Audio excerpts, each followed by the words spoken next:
በስመ አብ ወወልድ ወመንፈስ ቅዱስ አሐዱ አምላክ ብለን የሕፃኑ የቅዱስ ቂርቆስና የእናቱ የኢየሉጣን ታሪክ እንጀምራለን።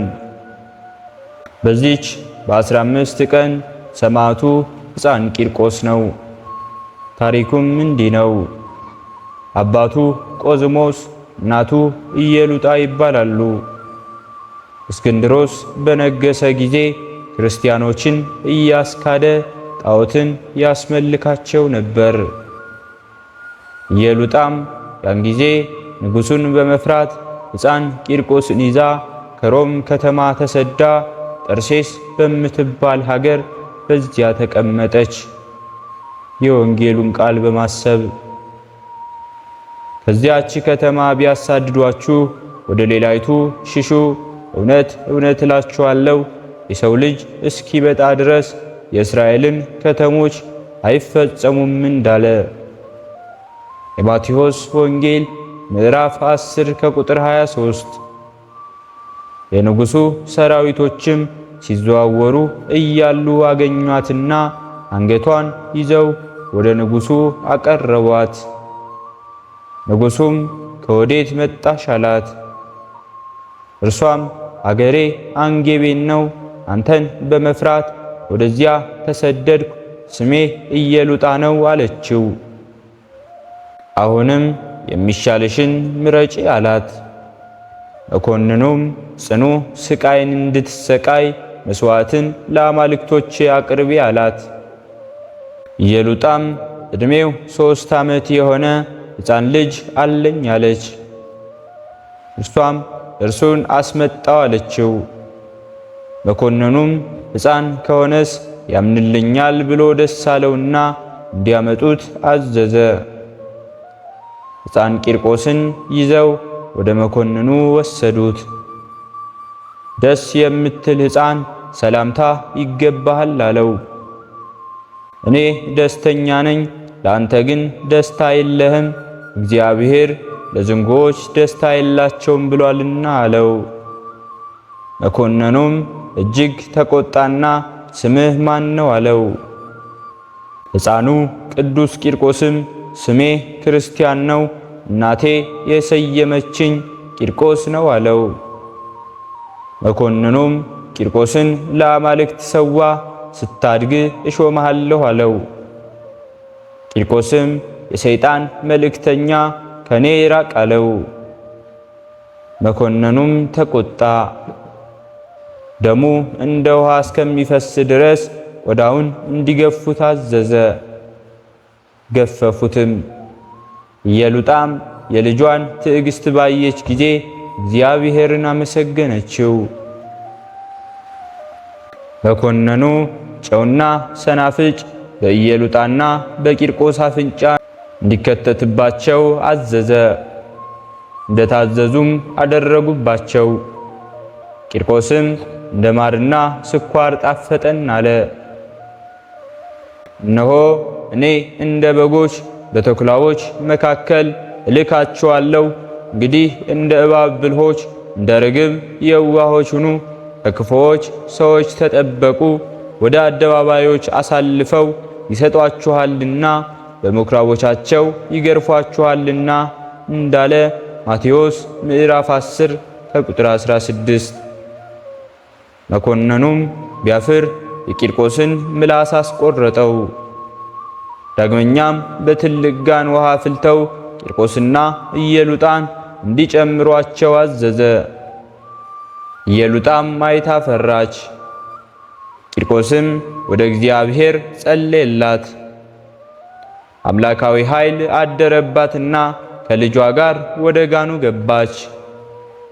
የጋኑም ውሃ ሲፈላ እንደ መብረቅ ነጎድጓድ ነበረ። መልአኩ ቅዱስ ገብርኤል ፈጥኖ ደረሰና እንደ ውርጭ ቀዝቃዛ አደረገው። ምንም ሳይነካቸው በሕይወት ወጡ። በራሳችን ላይ ሰውን አስጫንክ፣ በእሳትና በውሃ መካከል አሳለፍከን፣ ወደ ዕረፍትም አወጣህን እንዳለ ቅዱስ ዳዊት መዝሙር 65 ከቁጥር 12። ዳግመኛ ራሳቸውን ቆዳቸውን እንዲገፏቸው የእሳት ፍምን እንዲደረግባቸው ችንካርንም አሰርቶ ቂርቆስን ከትከሻ እስከ ተረከዙ ድረስ ቸነከሩት። ኢየሉጣንም ጡቷን ቸንክረዋታል። መልአኩ እንዲሁ መጥቶ አዳናቸው። ለእስክንድሮስም ማሸነፍ ተሳነው። በሰይፍ ቸብቸቧቸውን አስቆረጠ። እስመ በእንቲአሁ ይቀትሉነ ኩሎ አሚረ ወኮነ ከመ አባግዕ ዘይጠብሑ እንዳለ ቅዱስ ዳዊት መዝሙር 40። ያን ጊዜ መድኃኒታችን ክርስቶስ ከአእላፍ መላእክት ጋር ወረደና ቅዱስ ቂርቆስንም የምትሻውን ለምነኝ አለው። ክቡር ሞቱ ለጻድቅ በቅድመ እግዚአብሔር እንዳለ ቅዱስ ዳዊት መዝሙር 115 ከቁጥር 5። ቂርቆስም ስሜን ለሚጠሩ መታሰቢያዬን ለሚያደርግ የፈለገውን ስጠው አለው። መድኃኒታችን ኢየሱስ ክርስቶስም የለመንከኝን እሰጥሃለሁ፣ ያንተ ጽላት ባለበት ቦታ ረሃብ፣ ቸነፈር፣ ድርቅ፣ መቅሰፍት አይኖርም አለ። በቃል ኪዳንህ ይድናሉና አንተም በቀኝ ትኖራለህ አለ። ደግሞም ሥጋህንም ኤልያስ ባረገበት ሰረገላ አሳርገዋለሁ አለው። እግዚአብሔር ይሬየኒ ወአልቦ ዘይሃጣኒ ውስተ ብኤር ስዑር ህየ ያሃድረኒ እንዳለ መዝሙረኛው ዳዊት መዝሙር 22። ቂርቆስም ደስ ተሰኘ። ከዚህ በኋላ በሌሊት እኩሌታ ከእናቱ ጋር አንገቱ ተቆርጦ ነፍሶቻቸው በክብር አረጉ። ጸሎታቸውና በረከታቸው አማላጅነታቸው ከእኛ ጋር ትሁን። በሁለተኛነት የምናከብረው በዓላችንም ቅዱስ ሚናስ ነው። ታሪኩም እንዲህ ነው። የአባቱ ስም አውክስዮስ ይባላል። አገረ ገዢ ነበር። ልጅም አልነበራቸውም። ሚስቱም ከእመቤታችን ከቅድስት ድንግል ማርያም ቤተ ክርስቲያን ገብታ የተባረከ ልጅ ይሰጣት ዘንድ ከማርያም ስዕል ፊት ቁማ አለቀሰች። ከዚህ በኋላ እግዚአብሔር ልመናዋን ሰምቶ ይህን የተባረከ ልጅ ሰጣት። የእመቤታችን ስዕልም በሰው አንደበት ሚናስ ብላ ተናግራ ሰየመችው። እናትና አባቱም ሚናስ ብለው ሰየሙት። ባደገ ጊዜም የቤተ ክርስቲያንን ትምህርት አስተማሩት። 12 ዓመትም ሲሆነው እናትና አባቱ አረፉ። ሚናስም ብቻውን ቀረ። ሚናስንም በአባቱ ፈንታ አነገሱት። ዲዮቅልጥያኖስም በካደ ጊዜ ሁሉንም ሰዎች ጣዖታትን እንዲያመልኩ አዘዛቸው። ብዙዎችም በክርስቶስ ስም በሰማዕትነት ሞቱ። በዚያንም ጊዜ ሚናስ ሹመቱን ትቶ ገዳም ገባ። ስለ ስሜም ቤትን ወይም ወንድሞችን ወይም እህቶችን ወይም አባትን ደግሞም ወይም እናትን ወይም ሚስትን ወይም ልጆችን ወይም ርስትን የተወ ሁሉ 100 እጥፍ ዋጋ ያገኛል ያለውን የወንጌል ቃል በማሰብ የማቴዎስ ወንጌል ምዕራፍ 19 ከቁጥር 29። ብፁዓን ለይሰደዱ በእንተ ጽድቅ እስመ ሎሙ ይእቲ መንግሥተ ሰማያት፣ ስለ ጽድቅ የሚሰደዱ ብፁዓን ናቸው መንግሥተ ሰማያት የእነርሱ ናትና እንዳለ የማቴዎስ ወንጌል ምዕራፍ 5 ከቁጥር 10። ታላቅ ተጋድሎን እየተጋደለ ብዙ ዘመናትን ኖረ። በአንዲት ዕለትም ሰማይ ተከፍቶ ሰማዕታትን የብርሃን አክሊሎችን ሲያቀዳጇቸው አየ። ሊቀ ዲያቆናት ቀዳሜ ሰማዕት ቅዱስ እስጢፋኖስ 7ቱ ሰማያት ተከፍተው የሥላሴን አንድነትና ሦስትነት በመንፈስ ቅዱስ እንዳየ፣ በእስጢፋኖስም ላይ መንፈስ ቅዱስ መላ። ወደ ሰማይም ተመለከተ። የእግዚአብሔርን ክብር ኢየሱስንም በእግዚአብሔር በቀኝ ቆሞ አየ። እነሆ ሰማይ ተከፍቶ የሰው ልጅም በእግዚአብሔር ቀኝ ቆሞ አያለሁ እንዳለ። ግብረ ሐዋርያት ምዕራፍ 7 ከቁጥር 55። በጌታችን በኢየሱስ ክርስቶስም ታመነ። ዲዮቅልጥያኖስም አባባለው። ባልሰማውም ጊዜ ጽኑ ስቃይን ማሰቃየው። እኔ ፈጽሜ ግዳጄን ጨርሻለሁ፣ የማርፍበት ዕድሜም ደርሷል። መልካሙን ገድል ተጋድያለሁ፣ ሩጫዬንም ጨርሻለሁ፣ ሃይማኖቴንም ጠብቄያለሁ። እንግዲህስ የጽድቅ አክሊል ይቆየልኝ እንዳለ ቅዱስ ጳውሎስ በሁለተኛ ጢሞቴዎስ ምዕራፍ 4 ከቁጥር 7። ራሱንም አስቆረጠው፣ የሰማዕትነትን አክሊል ተቀበለ።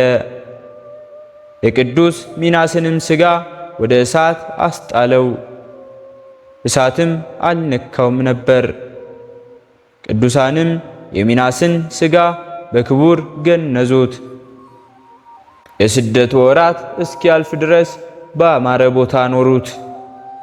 በዚያም ወራት የቀሩት ሰዎች ወሰዱት። 5ቱ ሀገሮች ሲዘምቱ የቅዱስ ሚናስን ሥጋ ይረዳቸው ዘንድ በመርከብ ከባሕር ይዘውት ገቡ።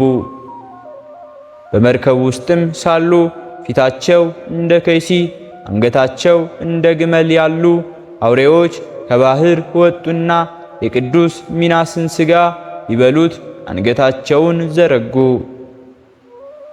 ከቅዱስ ሚናስ ሥጋ እሳት ወጥታ አቃጥላቸዋለች። ወደ እስክንድሪያ አገርም ደርሰው ሲመለሱ የቅዱስ ሚናስን ሥጋ በግመል ጭነው ሊወስዱ ግመሉም አልነሳም አለ።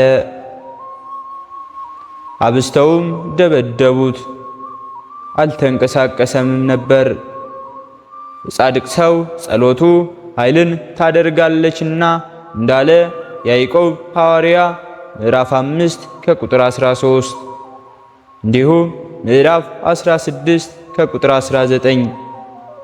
ሕዝቡም ያን ቦታ እግዚአብሔር የፈቀደለት መሆኑን አወቁ። በዚያም ቀበሩት። ጌታችን በበግ እስከ ተገለጠ ድረስ ብዙ ዘመናትን በዚያ ቦታ ኖረ።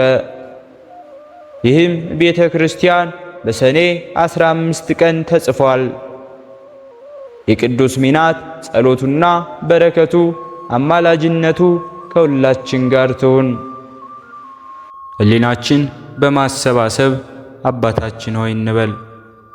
አባታችን ሆይ በሰማያት የምትኖር፣ ስምህ ይቀደስ፣ መንግሥትህ ትምጣ፣ ፈቃድህ በሰማይ እንደሆነች እንዲሁም በምድር ላይ ትሁን። የዕለት እንጀራችንን ስጠን ዛሬ፣ በደላችንንም ይቅር በለን እኛም የበደልነውን ይቅር እንደምንል፣ አቤቱ ወደ ፈተናም አታግባን ከክፉ ሁሉ አድነን እንጂ መንግሥት ያንተ ናትና ኃይል፣ ክብር፣ ምስጋና ለዘላለሙ አሜን። እመቤታችን ቅድስት ድንግል ማርያም ሆይ በመልአኩ በቅዱስ ገብርኤል ሰላምታ ሰላም እንልሻለን። በሐሳብሽ ድንግል ነሽ፣ በሥጋሽም ድንግል ነሽ። አሸናፊ እግዚአብሔር እናት ሆይ ሰላምታ ላንቺ ይገባሻል። ከሴቶች ሁሉ ተለይተሽ አንቺ የተባረክሽ ነሽ፣ የማኅፀንሽን ፍሬ የተባረከ ነው። ጸጋን የተመላሽ ቅድስት ሆይ ደስ ይበልሽ፣ ልዑል እግዚአብሔር ካንቺ ጋር ነውና ከተወደደው ልጅሽ ከጌታችን ከመድኃኒታችን ከኢየሱስ ክርስቶስ ዘንድ ይቅርታውንና ምሕረቱን ለምኝልን ኃጢአታችንንም ያሰርይልን ዘንድ ለዘላለሙ አሜን። ስለነበረን ጊዜ ሁሉ የአምላካችን የልዑል እግዚአብሔር ስሙ ዛሬም ዘወትርም የተመሰገነ ይሁን። አነሳስቶ ላስጀመረን አስጀምሮ ላስፈጸመን ለልዑል እግዚአብሔር ምስጋና ይሁን። ውድ የሃይማኖት ሚዲያ ተከታታዮች ከዚህ በላይ እንድንሰራ አገልግሎቱ በሰፊው ይሰጥ ዘንድ በሀገር ውስጥም በሀገር ውጭም ያላችሁ ይህንን መንፈሳዊ ቻናል ላይክ፣ ሰብስክራይብ፣ ሼር በማድረግ ድጋፋችሁን ታሳዩን ዘንድ በትህትና እንጠይቃለን። ያላችሁን ሐሳብ አስተያየት በኮሜንታችን ስር ላይ አስቀምጡልን። ወስብሐት ለእግዚአብሔር ወለወላዲቱ ድንግል ወለመስቀሉ ክቡር። ይቆየን።